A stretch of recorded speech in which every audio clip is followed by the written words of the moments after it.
Hey guys, Chris here with Cohesive Friendship Unit. I am with Jeremy Yo, what's up? and Brian. What's going on? And we're going to be talking about the Polymega. But real quick, throw us a comment down below what you guys think of the Polymega. If you like this video, throw us a like and sub us if you love us. So this is actually kind of not a Kickstarter, but it is a Kickstarter. They're asking for $500,000, and they have, as of the time of recording, 28 days to do this. They're at $360,000 right now. So it looks like out of the 35 days they're doing pretty well. It's going to be met.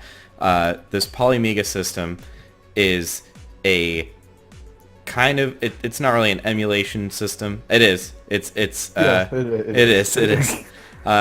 It's a one box with modules, and that one box can play certain systems out of the box, including PlayStation and Mega Drive and disc-based games. And then there are separate modules that you can buy for $60 a piece that slot in and allow you to play games like the Super Nintendo, the Genesis, and the TurboGrafx, things like that.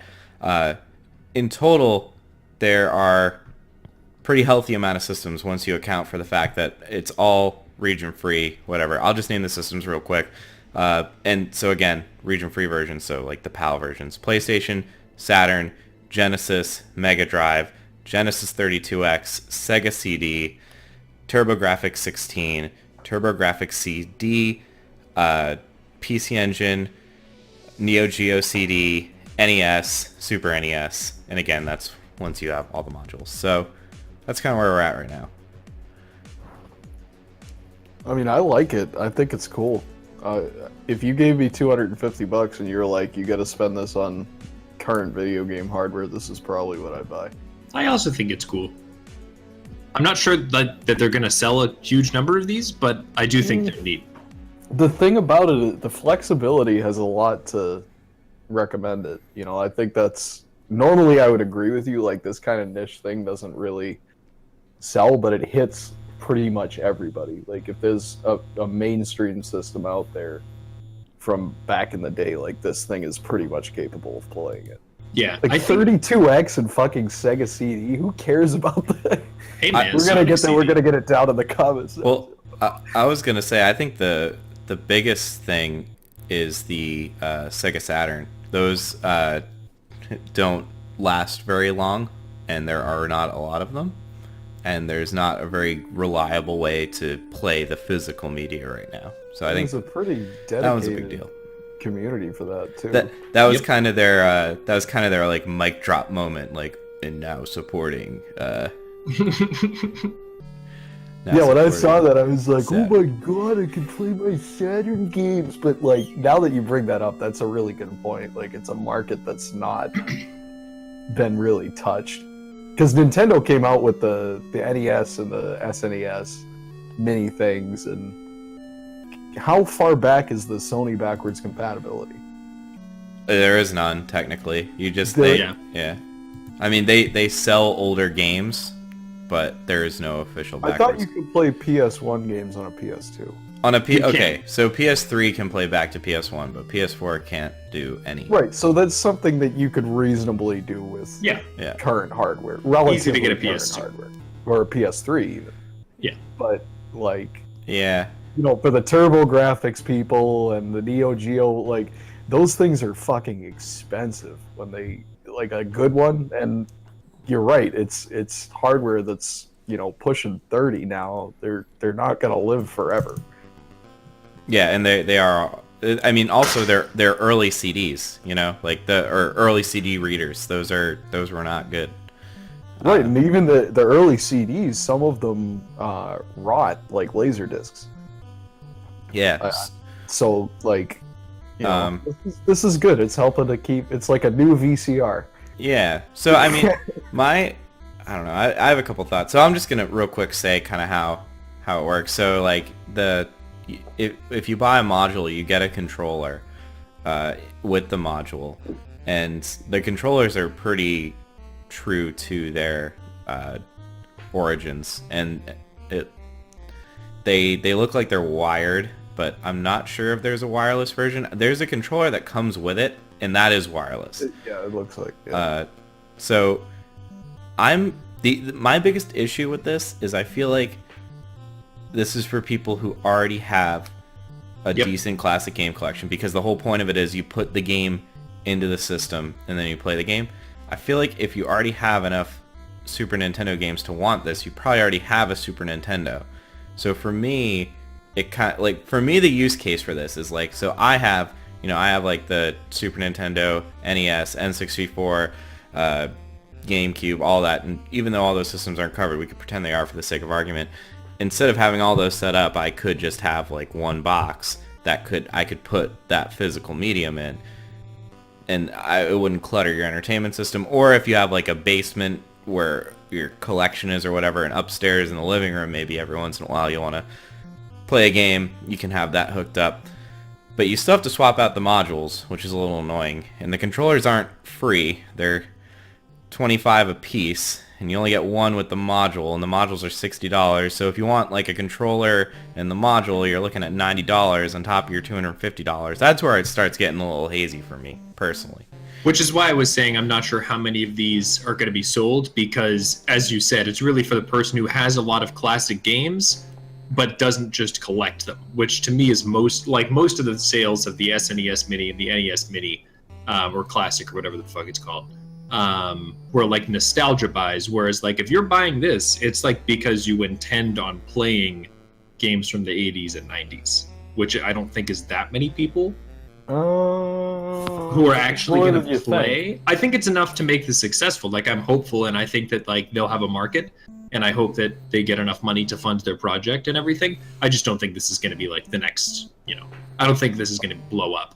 I don't think it'll be a world shatterer, but like you got to look at it the other way too, of people that are, thinking either I don't have a Super Nintendo or I don't have this or whatever, and I want to get into, Super Nintendo, and that, I guess that's a bad example because those aren't really that uncommon, but like some of the other stuff, like the Sega CD stuff, and if you want to get into that, if that's something that you're interested in, this is kind of your entry without having to buy, especially when you look at those Sega systems with like the 32, all the shit that you need to just make those games work it's going to cost you probably about as much as a module.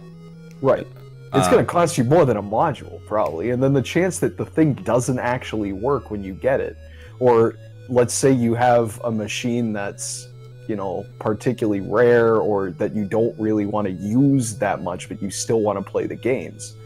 Take the load off of the thing that's actually 30 years old and put it onto this. I see a place for it.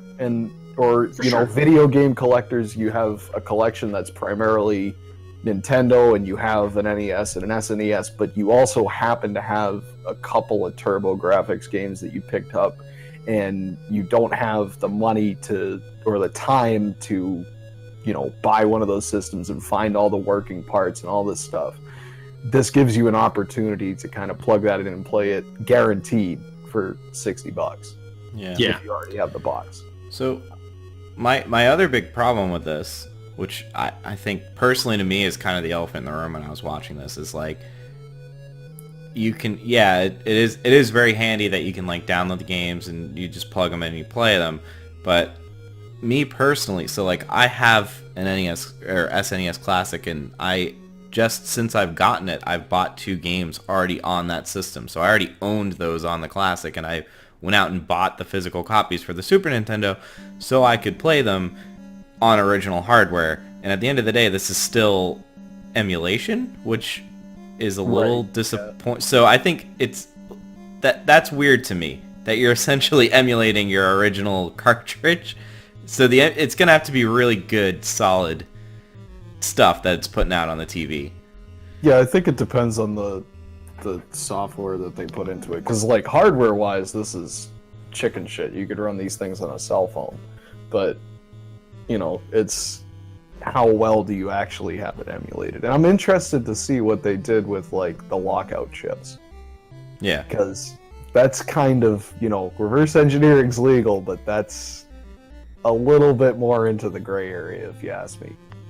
Well, I know some of them, like the Super Nintendo, the difference between the like Japanese carts and the North American carts is like a physical notch in the cartridge. So if you it's take mechanical. if you take your console, I did this and it works. So if you take your console and you just chisel out a little plastic notch, it'll play Japanese games. But NES, different story. Unique lockout chip. That So, Tengen got yeah, around, that's- so yeah. Yeah, but still, I mean, and it's kind of cool to see at least that that's kind of still alive. All the shit that was going on, Yeah. you know, with trying to get around, mainly just Nintendo's lockout stuff and all that. Yeah, I feel like the disc-based stuff is probably a little easier to get through, but I could be wrong on that. Yeah, because with I mean, the thing about this is with all that cartridge stuff, regardless of how hard it is to actually read the cartridge, you still need something that interfaces with that cartridge. Yeah. And there's a whole bunch of effort and design that goes into just building that box. And I appreciate it. I think that, I don't think it'll sell crazy, but I think they'll do all right. I'm rooting for it. The team, just for reference, because I know we were talking about, like, since it is going to be emulating the games as opposed to just playing them outright, it'll depend kind of heavily on what the quality of the software is. So the team, the developers are from Insomniac Games, Blueprint Games, and apparently some other studios. They worked on AAA titles like Ratchet and Clank and Titanfall. So, like, they seem They fairly should know legit. what they're doing, yeah. And it looks cool too. Like whoever they got to do the design on it, like especially with anything that has like modules or cartridges, like you get kind of it ends up looking like a transformer. But like this thing it's sleek, it's sexy. Like they did a good job with the industrial design on this, I think. And we can all agree that this is a bajillion% more promising, or bajillion times more promising than the fucking Atari box. Yeah. I was just thinking that. This would have been a Atari fun route for them to go. The Atari box was also like it looked good, but I think that was it was just gonna be a looker. It still hasn't come out yet, right? Fake news. No, it's not coming. It's never gonna come out, is it? No. I mean, they've currently raised over $2 million. That's so sad. They snorted that right up. They were known for that back in the day. Oh, really? Known for being like into drugs, like That's awesome. back in the 70s and the early 80s. All the people at Atari were doing They were on coke. drugs, man. Like that's how you come up with video games. So it just real quick, because I kind of harped on the controllers. It looks like a certain number or a certain type of USB controller will be supported. So like if you have some, like I have some for my Raspberry Pi, like standard USB SNES controllers laying around, they'll probably work. Will it work with the original controllers from? No, doesn't It look like won't. it. Doesn't look like it. The ports were different on all the modules, though. I noticed that too, but okay. What kind of controllers can be used with the Polymega?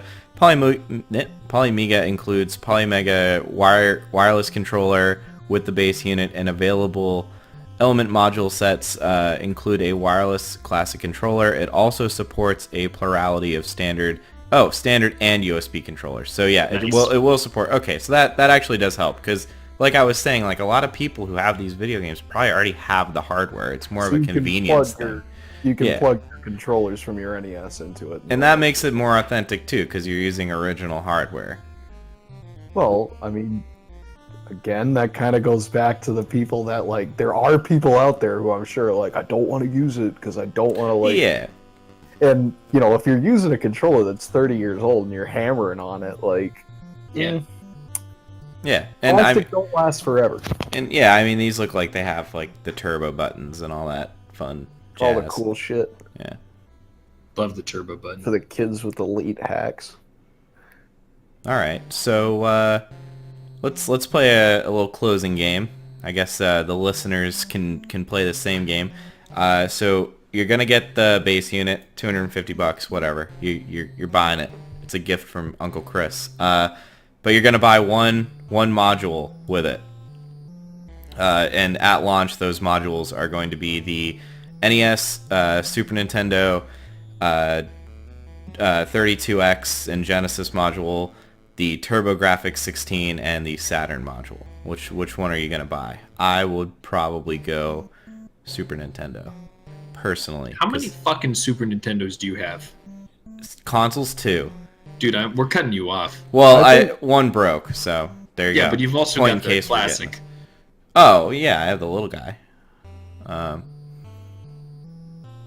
So going like 2.5. But I think I'd have to agree with Chris on this. Super Nintendo. Because I like the 16-bit sound, and I don't know. I like Super Nintendo games a little bit better, and I never had an NES or an SNES, but you know, that was kind of closer to what was around when we were kids. So I don't know. I figure I'd go Super Nintendo, either NES or Super Nintendo, just because like I don't know anything about the PlayStation library. I don't really. Well, that comes with It's it. good as you hell. already have the PlayStation library. Oh. Well, Oh wait, shit. So what are our choices again? You get the NES, SNES, Genesis, TurboGrafx 16, or the Saturn module. Yeah, you already have support for Sega CD, PS1. Thank God. And there's like 2 others. All right, for the sake of being different, I'll say the Genesis, but Super Nintendo would be a close second. All right. You want to know something?